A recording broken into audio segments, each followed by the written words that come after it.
ঢাবিতে বিজয় থেকে বিজয়ে নাট্যোৎসব ২০২৬ উদযাপন উপলক্ষে সংবাদ সম্মেলন করেছে ডাকসু। আজ ডাকসুর হল রুমে আয়োজিত সংবাদ সম্মেলনে বক্তব্য রাখেন ডাকসুর সাংস্কৃতিক বিষয়ক সম্পাদক মোসাদ্দেক আলী ও ক্রীড়া সম্পাদক আরমান আলী।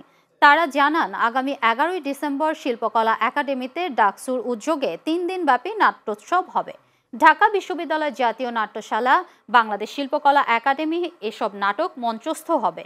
সংবাদ সম্মেলনে আয়োজকরা জানান, নাট্যোৎসবের মাধ্যমে সাংস্কৃতিক সংহতি ও বিনোদনের পাশাপাশি দেশের নাট্যকলার প্রচার ও বিকাশে গুরুত্বারোপ করা হবে।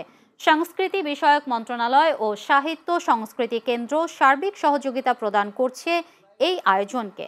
নাট্যোৎসব চলাকালীন দিনগুলোতে দেশের তরুণ প্রজন্মের নাট্যশিল্পী ও দর্শকরা অংশগ্রহণ করে সাংস্কৃতিক বিকাশে অবদান রাখবেন।